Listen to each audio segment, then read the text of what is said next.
Buongiorno dal telegiornale del quotidiano La Nazione Siciliana alle notizie della Sicilia in 3 minuti. Lutto per Berlusconi, fermi Ars e governo regionale. Il governo regionale rinvia la giunta che era prevista per ieri e anche l'Ars ferma le proprie attività. Decine i politici siciliani partiti per Milano per le esequie di Silvio Berlusconi, a partire dal presidente della regione Renato Schifani. La Sicilia, che a Berlusconi per molti anni ha dato davvero tanto, ha rispettato il lutto nazionale in tutte le sedi istituzionali e nelle università. Berlusconi e gli sciacalli di offline. Davanti alla morte di un grande uomo arriva sempre qualche sciacallo e così per la morte di Silvio Berlusconi gli sciacalli si sono fatti vivi di notte a Palermo con una serie di manifesti affissi dal fantomatico collettivo offline nei quali si accostano le immagini di Silvio Berlusconi e di Totò Riina. Per dimostrare l'inconsistenza di un attacco così grave basterebbe citare l'ex presidente del Senato Pietro Grasso, uomo di sinistra il quale disse che contro la mafia non vi sono leggi più dure e vigorose di quelle fatte approvare da Berlusconi, ma qui non si tratta di politica, si tratta di totale mancanza di rispetto di fronte alla morte e dell'infinita vergogna che coprirà per sempre gli autori di quel manifesto. A chi serve il ballottaggio nelle province? L'Assemblea regionale siciliana ha all'ordine del giorno la legge per il ripristino dell'elezione diretta degli organi delle province. Nella giornata di domani scadrà il termine per gli emendamenti in commissione. Poniamo ai deputati regionali un interrogativo: perché la norma deve prevedere il ballottaggio come previsto per i comuni e non il turno unico come previsto per la regione? Non vi è alcuna motivazione logica, ve ne sono invece almeno 2 a supporto del turno unico.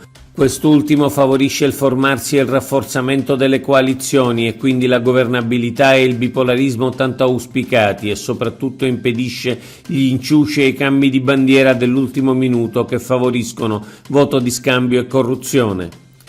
La coesione è fallita, il Sud più indietro, il Sud Italia è la più grande e popolosa area di arretratezza economica dell'Europa occidentale. Le politiche di coesione dell'Unione Europea sono quindi fallite.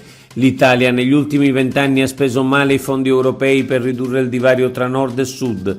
L'Istat ha presentato uno studio dal quale emerge che nel 2000 non vi era nessuna regione italiana tra le ultime 50 della UE per prodotto interno lordo pro capite, mentre adesso ve ne sono ben 4, Puglia, Campania, Sicilia e Calabria, e queste regioni hanno un tasso occupazionale di ben 20 punti inferiore alla media europea.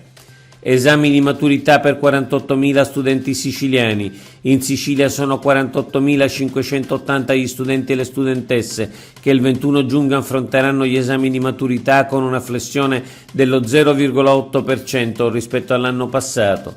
Lo fa sapere l'ufficio scolastico regionale. Gli esami dopo ben 3 anni si svolgeranno con le modalità precedenti alla pandemia. Sicilia, arrivano i saldi estivi. Partirà dal prossimo 6 luglio e fino al 15 settembre la stagione estiva degli sconti nell'isola. L'avvio, dice l'assessore regionale alle attività produttive Edita Maio, è stato deciso dopo un'interlocuzione con tutte le associazioni di categoria. Invito i siciliani a favorire il commercio di prossimità, ha aggiunto l'assessore, in modo che ciascuno di noi possa dare un contributo al sostegno del tessuto economico locale. Oggi è tutto. Per l'informazione della Nazione Siciliana notizie.sicilia. Il nostro sito è www.lanazionesiciliana.eu.